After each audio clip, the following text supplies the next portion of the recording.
Good afternoon, and thank you for being here virtually and in spirit. As we celebrate ANA's 125th anniversary in these extraordinary times, I have never been more thankful for the dedication, competence, and responsiveness of our nursing workforce. Nothing could have prepared us for the long months of uncertainty, the surges in disease, and overall human toll COVID-19 has taken on our nation. ANA was quick to monitor and gather the most up-to-date information it could as the crisis unfolded. But the virus raged far longer and with greater ferocity than anyone ever expected. The death toll has been staggering, and many thousands more have been left with chronic health problems from the virus. I don't need to tell you about the demands this national emergency has put on America's healthcare system. As nurses, you have been front and center in this drama. At academic medical centers, mass vaccination sites, critical access hospitals, long-term care facilities, you have engaged with patients in ways most of us have never experienced. Along with helping patients to recover, nurses were caring for dying, isolated patients all day, all night. Nurses were everywhere, caring for patients in hospital hallways and makeshift COVID wards, administering tests at drive-through sites, helping patients talk to loved ones on iPads, and comforting families who could not be at their loved one's bedside. Despite challenges in protective gear, you held the hands of COVID-19 patients, remaining at their bedsides long after your shifts were over.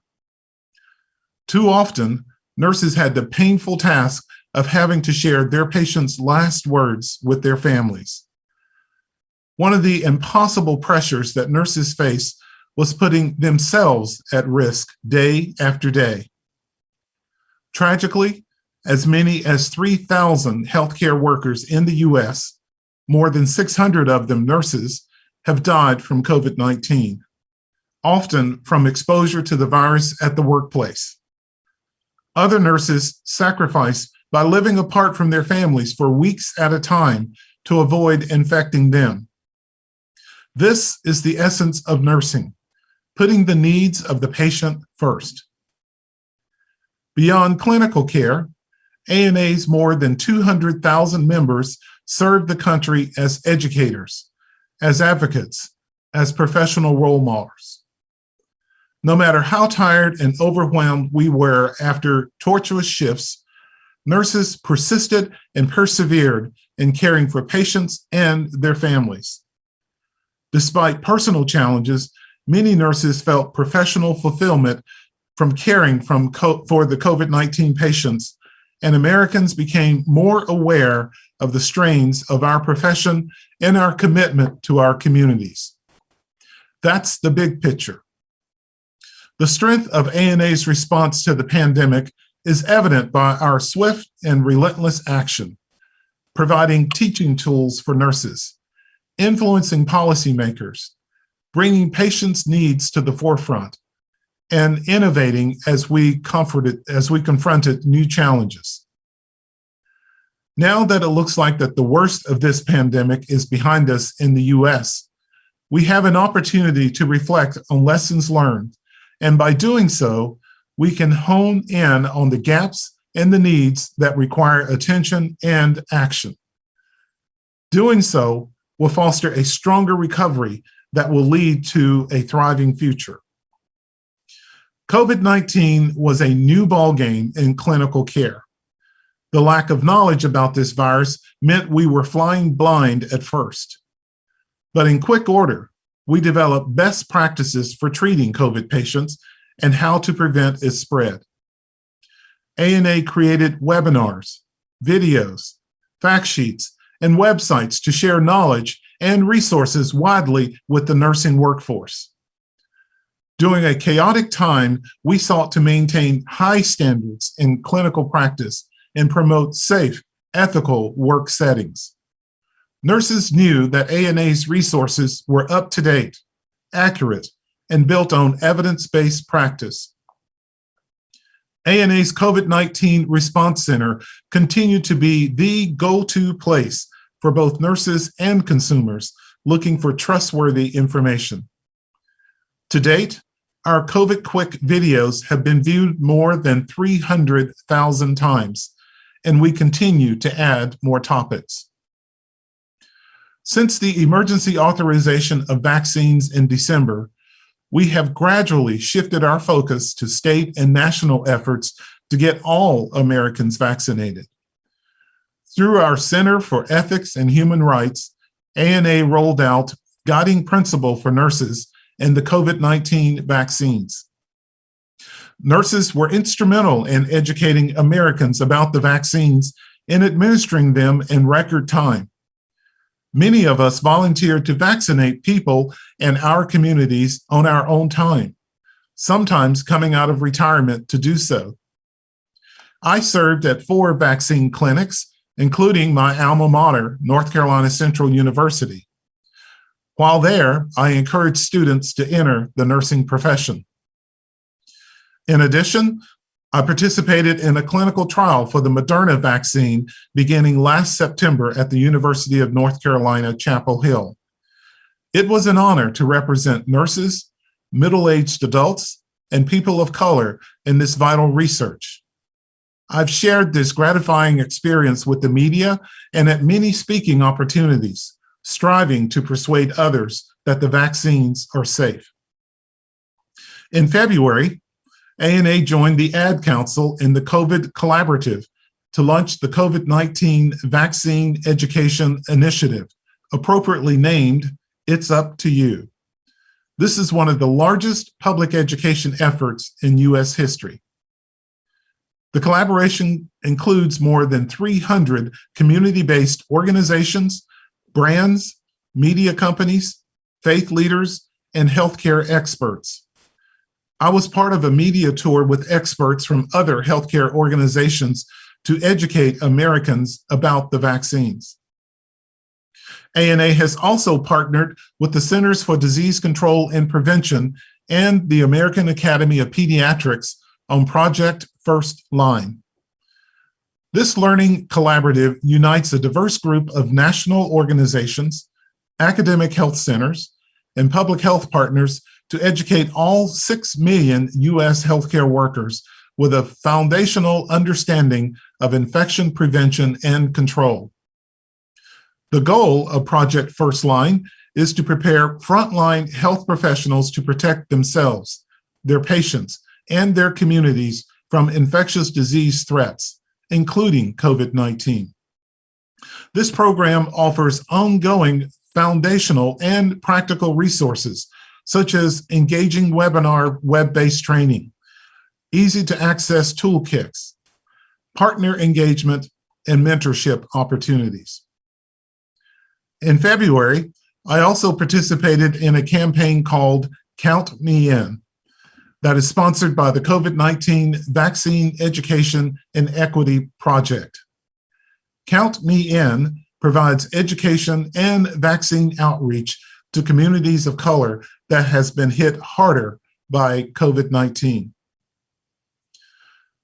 With a similar aim, ANA teamed up with the American Nurses Foundation and 18 other nursing and healthcare organizations to launch the COVID Vaccine Facts for Nurses program in March. This effort provides nurses with critical information about administering the vaccines and counseling patients, with particular emphasis on communities of color. Additionally, ANA was one of the founding members of the Department of Health and Human Services Community Corps and the Made to Save Coalition, which reaches out through community and grassroots organization voices to encourage people to get vaccinated. These are just a few of the collaboration that enable us to work more effectively during the pandemic. We strengthen our relationship with the American Medical Association, the American Hospital Association, the administration, State and Specialty Nurses Association, and federal agencies to develop strategies and solutions to respond to the pandemic. All of these partnerships that we develop and reinforce will maximize our impact and serve us well going forward. And if there was ever a time when our advocacy skills were tested, it was 2020. ANA increased its credibility and visibility in Washington, D.C. during this critical time. We made a vital impact by shining a light on the shortage of PPE and COVID-19 tests and how healthcare disparities contributed to the disproportionate burden of disease and death in communities of color. I'm also pleased to note that after ANA called on the newly elected administration to add more nursing voices to its COVID-19 task force, longtime ANA member Dr. Mary Wakefield was named to the Biden-Harris HHS transition team. ANA took care of its own during a frustrating and scary time for healthcare workers too. As nurses, we learn how to process death, but the number of patients dying daily from COVID was unprecedented, even for the most seasoned among us. Nurses were burned out, feeling like they'd gone beyond their capacity.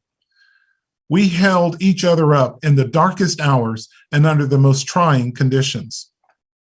Every month, I scheduled conversations with 10 nurses across the country to keep a pulse on the day-to-day personal and professional difficulties they were facing. We were grateful when hotel chains partnered with us to offer free hotel rooms to members who were afraid to go home to their families due to their exposure to the virus. Research also indicates that nurses are at a much higher risk of suicide than the general public. To address this risk, ANA and the American Nurses Foundation introduced nurse-to-nurse resources to help colleagues on the front line cope with depression, anxiety, and thoughts of suicide. In fact, ANA developed the Nurse Suicide Prevention and Resilience Resource Site last year to address this serious problem. This site provides information and tools to build resilience, assist in active crises, support suicide survivors, offer grief and bereavement coping strategies, and honor a nurse's memory. We encourage all nurses to check out the site, bookmark the pages, and share the resources with a colleague or a friend in need. Working together with support from the foundation and specialty nursing organizations, we also established the Well-Being Initiative to support the mental health and resilience of all nurses during the pandemic.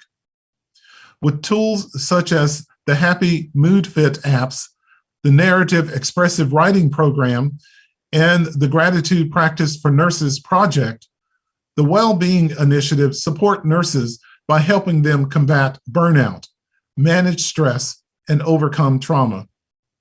And we saw to it that nurses suffering economic burdens due to the pandemic received financial support. Through the foundation's Coronavirus Response Fund for Nurses, the foundation provided $2.6 million in direct aid to more than 2,000 nurses in 45 states. The pandemic demanded most of our attention over the last year, but other issues also require our response and engagement. The pandemic both exacerbated and shined a light on healthcare disparities and racism. ANA is committed to tackling racism. Our code of ethics demand no less. As nurses, we accept and care for people as they are. We are taught to treat each patient with respect and dignity, regardless of their culture, race, religion, ethnicity, gender, sexual orientation, age, and other aspects of identity. And we open our professional doors to nurses from all backgrounds. The reality, however, is that we have a lot more work to do before we can call ourselves a model of diversity, equity, and inclusion. To start, we need to clean our own house. We must acknowledge and apologize for segregation that nurses were subjected to in the past. Nursing has not yet overcome racism within its professional ranks. For example, the COVID-19 survey series conducted by the foundation found that Black and Hispanic or Latino nurses were more likely to be in roles providing direct care to patients infected with the coronavirus than white nurses, and twice as likely to have been diagnosed with COVID-19. Eradicating racism in nursing starts with us. I dedicated part of my speech last June to George Floyd and the racism in this country that has risen to the level of a public health crisis. At that same assembly, representatives unanimously adopted a resolution on racial justice for communities of color. Last summer, ANA joined the Academy of Nursing in calling for social justice to address prevalent racism and discrimination against people of color. The guilty verdict of Derek Chauvin this year suggests that America may be making forward strides, but this is only a start. One guilty verdict in Minneapolis or a shift in a hospital's hiring practices is not enough to address the systemic racism that exists in this country. We must do better than this. In March, ANA once again decried a hate crime, this time against Asian people in Atlanta. Last fall, ANA's board of directors voted to convene a steering group to explore racism in nursing and create a national action plan to guide diversity, equity, and inclusion efforts within the profession. The National Commission to Address Racism in Nursing emerged. The commission is led by ANA, the National Black Nurses Association, the National Coalition of Ethnic Minority Nurses Associations, and the National Association of Hispanic Nurses. The commission is facilitating national discussion about the experiences of nurses of color and the impact of systemic racism. Out of those discussions, we will develop an action-oriented strategy for change. Currently, members are creating education, practice, policy, and research work groups and hosting listening sessions with nurses about the racism they have encountered in the workplace. By leading national discussions within the nursing profession, the Commission aims to own, amplify, understand, and change how racism negatively impacts colleagues, patients, families, and communities, as well as the healthcare system. I encourage nurses to become role models of anti-racism for other professions to follow. And we must be intentional to do more to bring in more minorities and men to our profession. When I stood before you last June at this meeting, I encourage you to consider your individual responsibility and our accountability as a profession during the Year of the Nurse. Our banner for the Year of the Nurse was to excel, lead, and innovate. You were tested over and over again during a challenging year, and you exceeded my expectations. Together, we rose to the challenge of this national health crisis with poise, with skill, with compassion, and with courage. It's not just me saying we did a spectacular job. People don't forget when you sat compassionately at their bedside 24/7 at the most crucial time in their lives. The praise and appreciation we receive from the public during this trying time is unmatched. People were cheering for us from their windows, banging pots and pans in gratitude. Buildings illuminated blue in our honor. Through vivid portrayals in the media, the public came to understand the value and essential role of nurses this year. News coverage that highlighted the efforts of nurses who were working exceptionally long shift was a regular occurrence. This deep recognition of how nurses contribute to health and healthcare has elevated our profession. The much-awaited Year of the Nurse and Midwife, planned for 2020, took on a significance as well.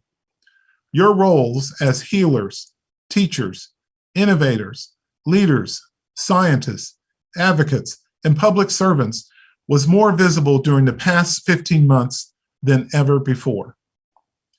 For the second year, ANA partnered with the Washington Post on a program to nominate and recognize star nurses in the Washington, D.C. metro area.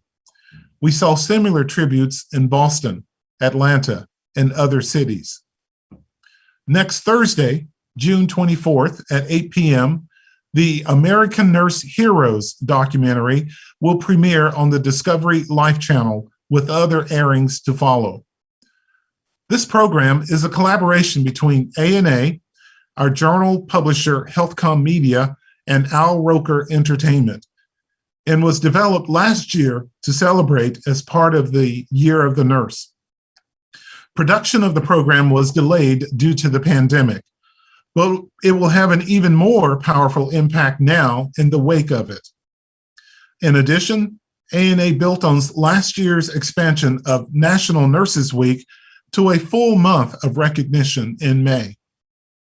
A month allows us greater opportunities to promote the nursing profession, encourage younger generations to consider nursing as a career, and recognize the vast contributions our nurses make. We have a lot to celebrate at this significant milestone of our 125th year history. We are thriving.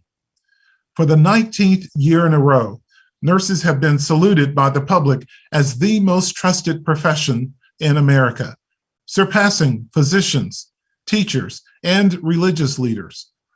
Our communities have come to expect that nurses will speak out if there is a health-related problem and address healthcare disparities.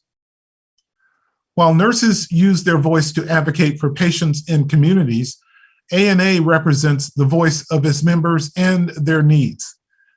I speak for ANA in its commitment to make this organization relevant to all nurses. We value our members' trust and their positive feedback about the benefits of membership. To ensure that we are being equally representative, we need to hear from you. This organization is for you, and we strive for members to know that ANA is their home. If you're a person of color or another minority population, we need your suggestions on how we can be more inclusive. If you're beginning your career, getting back into nursing after a hiatus, or approaching retirement, tell us how ANA can serve you better. Whether you're practicing in the city, suburbs, or rural area, or in a hospital or a small town practice, we need your perspective. The promise of a new normal is in sight. With effective and safe vaccines plentiful and readily available, we have an opportunity as an organization now to reflect and recover. As I mentioned earlier, we must reflect on lessons learned and address gaps in practice. We must devote even greater energy and resources to public health so that we will never again see a tragedy of this magnitude. As the nation begins to recover from this pandemic, it is exciting to think of future in-person events and networking opportunities. We are planning to meet in Atlanta this November for ANCC's in-person Pathway to Excellence and National Magnet Conference. And I expect at our assembly next June, we will be able to embrace one another and glow in triumph that the pandemic is mostly behind us. This pandemic has forever changed healthcare and highlighted nurses' competence, resilience, and contributions. I am proud to be a nurse, and I am privileged to be your president. Your dedication over the past year is inspiring to me and the entire nurse nation. The extraordinary service and resilience of nurses in the face of unspeakable heartbreak and death will forever be recorded in our history. Please remember the words of Maya Angelou, quote, "As a nurse, we have the opportunity to heal the heart, mind, soul, and body of our patients, their families, and ourselves. They may forget your name, but they will never forget how you made them feel, unquote. Thank you on behalf of ANA and for the entire country.